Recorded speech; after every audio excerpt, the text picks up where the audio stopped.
प्रधानमंत्री नरेंद्र मोदी ने मंगलवार को 4 सांसदों की विदाई पर राज्यसभा को संबोधित किया। इस दौरान पीएम मोदी भावुक हो गए और सांसदों की तारीफ की। इसके साथ उन्होंने कांग्रेस सांसद गुलाम नबी आजाद का किस्सा सुनाया, जब उन्होंने रोते हुए पीएम मोदी को फोन किया था। बता दें कि गुलाम नबी आजाद, शमशेर सिंह, मीर मोहम्मद फैयाज और नादिर अहमद का राज्यसभा में कार्यकाल पूरा हो रहा है। पीएम नरेंद्र मोदी ने राज्यसभा में कहा, मुझे चिंता इस बात की है कि गुलाम नबी जी के बाद जो भी इस पद को संभालेंगे उनको गुलाम नबी जी जैसे मैच करने में बहुत दिक्कत पड़ेगी, क्योंकि गुलाम नबी जी अपने दल की चिंता करते थे, लेकिन देश और सदन की भी उतनी ही चिंता करते थे।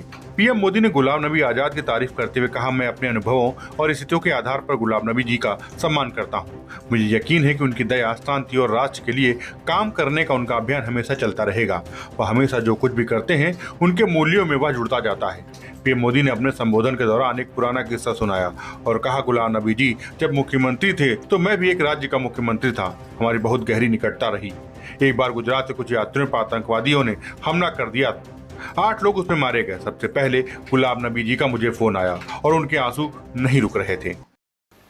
हम सरकारी बंगलों में रहते हैं तो बंगले की दीवारें, अपना सोफा सेट, उसी के आसपास हमारा दिमाग रहता है।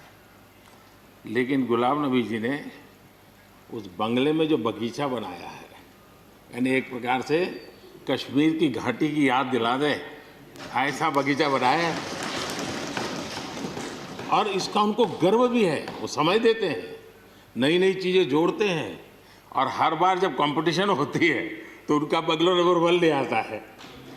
यानी अपने सरकारी जगह को भी कितने प्यार से संभालना, यानी बिल्कुल मन से उन्होंने इसको संभाला है। जब आप मुख्यमंत्री थे, मैं भी एक राज्य का मुख्यमंत्री के नाते काम करता था, हमारी बहुत गहरी निकटता रही उस कालखंड में।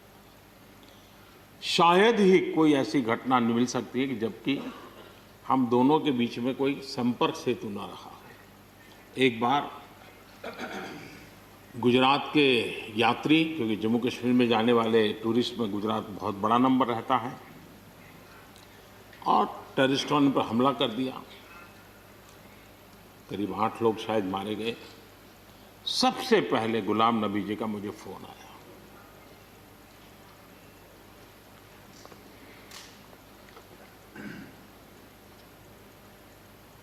और वो फोन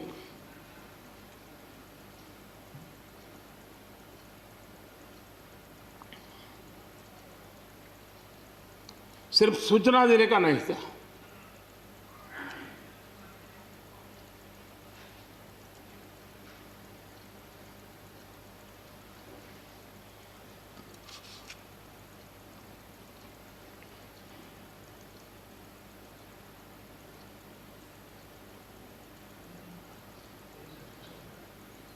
उनके आंसू रुक नहीं रहे थे। फोन पे उस समय प्रणब मुखर्जी साहब डिफेंस मिनिस्टर थे। मैंने उनको फ़ोन किया। मैंने कहा, साहब अगर फोर्स का हवाई जहाज़ मिल जाए डेड बॉडी को लाने के लिए। रात देर हो गई थी। प्रणब मुखर्जी साहब ने कहा, आप चिंता मत कीजिए, मैं करता हूँ व्यवस्था। लेकिन रात में फिर गुलाम नबी जी का फोन आया। वे एयरपोर्ट थे।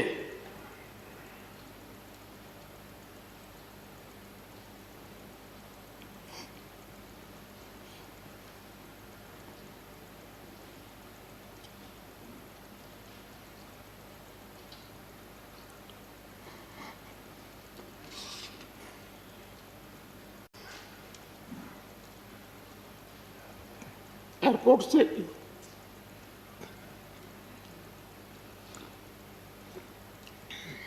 उन्होंने मुझे फोन किया और जैसे अपने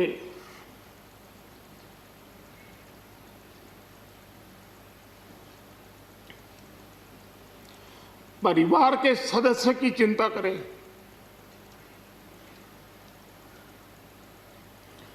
वैसी चिंता।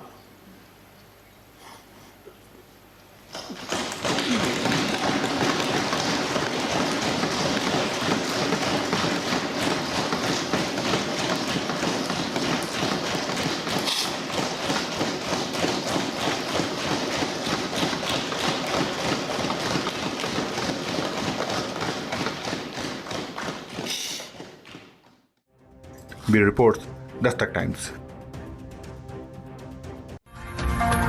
ताजा तरीन खबरों के लिए सब्सक्राइब करना ना भूलें दस्तक टाइम्स। बेल आइकन दबाकर पाएं देश विदेश की लेटेस्ट खबरों की नोटिफिकेशन।